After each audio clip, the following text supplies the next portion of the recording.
Welcome to Pioneer Viewpoint. I'm Stefan. And I'm Briar. Governor Lee is asking the General Assembly to expand the school voucher program to every county in Tennessee. The plan allows tax money to cover the tuition of a student going to a private school. A total of 20,000 scholarships would be awarded to the rolling first-come, first-served basis. The government says that the scholarships would give parents the freedom to choose the best learning environment for their child. Opponents counter their private institutions will have no accountability to that money.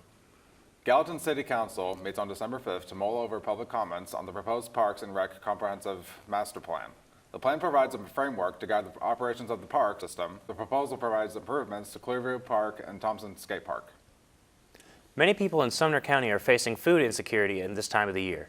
Macy Sorrells spoke with someone who helps ease their pain. Hunger is an issue that runs rampant across our nation. According to FeedingAmerica.org, in Tennessee alone, 1 in 9 people face hunger due to lack of resources. Daniel Stevens is here to fix that. I went to Sumner Food Bank and Ministry in Gallatin, Tennessee, and spoke to Mr. Stevens about this issue. Honestly, it was just a gift from God. I was unhappy in what I was doing, which was law enforcement. I was a police officer in Hendersonville for about 11 years, and a friend of mine from a Connect group asked if I would be interested in a position working at the food bank, which is a ministry of First Baptist Church Hendersonville. I said absolutely, and I was lucky enough to be able to get the position. So, what's like a main message that you want to put out to like the people of like Tennessee or just in general?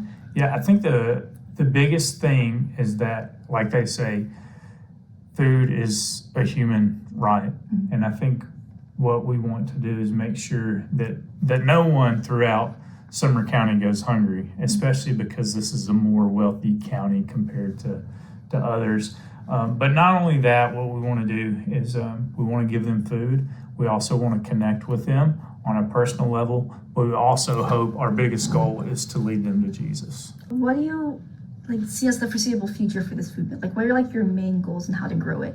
So our main goals are to maximize the guest experience, so the people who come and get the food, the volunteer experience, and then probably the biggest way we would like to look into the future is how can we empower other churches, other nonprofits, other organizations to kind of go out and emulate some of the things we do, because a lot of people don't realize how much they can make an impact in their community.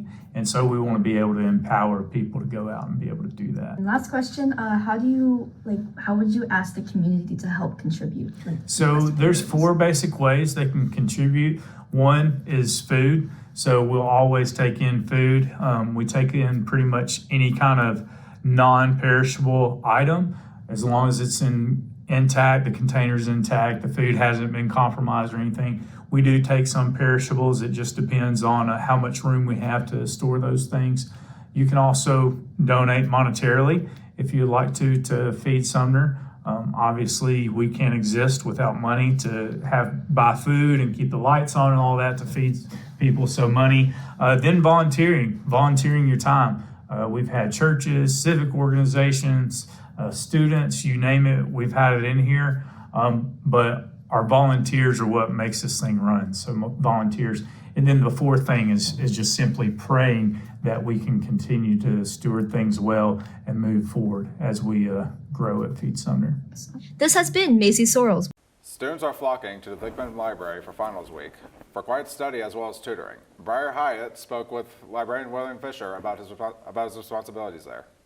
With us today is William Fisher, who is currently a faculty member here at Volunteer State Community College. I'm getting my degree in library science so I can have a position that says librarian, but ultimately I do all the work and have the same amount of care and detail for libraries as a full librarian. I got interested in libraries because my mother was a library director for 30 years and my grandmother was a school librarian for 35 years. So I just grew up in libraries and I saw not only not the good they did, but the fun and the enjoyment and the type of work that librarians do looked very rewarding to me. So I decided that librarianship is something that I would want to pursue. Even though my family's done it for so many years, I still think it's worthwhile for me to go through and find my own way of doing it. As the cold weather moves in a lot Middle Tennessee, are pondering to leave home for the holidays. Aaron Michael Smith has some ideas for them. Tennessee has a variety of resorts and vacation rentals with decor, activities, and packages that will make the holiday season extra special. But even those who want to travel to a warmer climate can get some tips from Main Street Travel. I talked to Dana there. All right, and what keeps you hooked on being an MSTC planner? It's always something new and different.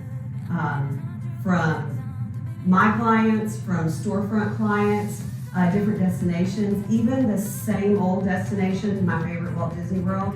Every trip's different, every family's gonna travel differently, and it just keeps it fun and exciting. Okay, that's awesome. Well, that is amazing. Thank you, Dana, for sharing your passion and insights for the world of travel. I'm Aaron, thanks for watching. It's a roller coaster ride for Tennessee teams this fall. Here's a look at sports. I'm Brandon with your Pioneer Sports. The Preds are on a hot streak. Roman Josi had a goal and 2 assists over the weekend as the Preds beat the Jets 3-2 for their 5th win in a row. Jakub Trenin and Gustav Nyquist also scored, and Usay Saros made 33 saves. Nashville sits in 5th place in the Central Division with a 10-10 record overall.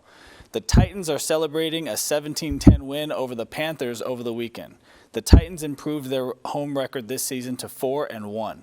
The Panthers' top receiver, Adam Thielen, was held to just 1 catch for 2 yards. Titans running back Derrick Henry tallied 78 rushing yards and 2 rushing touchdowns. Henry also surpassing 9,000 career rushing yards during the game. Tennessee quarterback Joe Milton threw for 4 touchdowns and rushed for 2 more to help lift the Volunteers to a 48-24 win over Vanderbilt. The Vols are now 8-4 on the season as the Commodores fall to 2-10. UT went into the game regrouping after back-to-back losses to Missouri and Georgia. The Lady Vols volleyball team will be the number 10 national seed in the NCAA tournament. Tennessee will play host to Western Kentucky and Coastal Carolina. It's the first time the UT has hosted since 2011. Vol State men's basketball is on the road this weekend and next. They visit Cleveland State on Saturday and take on Calhoun the following Saturday. I'm Brandon with your Pioneer Sports. The air is getting nippier this week, and it's not about to stop anytime soon. Here's a look at your forecast. I'm Cody with your Pioneer Forecast. We have mostly sunny skies today and mostly clear skies tonight, but it's definitely feeling like winter, so double check those pipes. The high today will only hit 9 and the low drops to 6. Yeah, extra blanket weather. Tomorrow will also be sunny, but expect clouds moving in for the evening. Still very cold. The high 11, the low dropping to 9. Sunday also looks chilly, but mostly sunny. Clouds completely gone by evening. The high will be around 10, the low hitting only 2, dropping to below 0 in Portland. I'm Cody, and that's a look at your Pioneer Forecast. That wraps up this edition of Pioneer Viewpoint. I'm Stefan. And I'm Briar. Thanks for watching.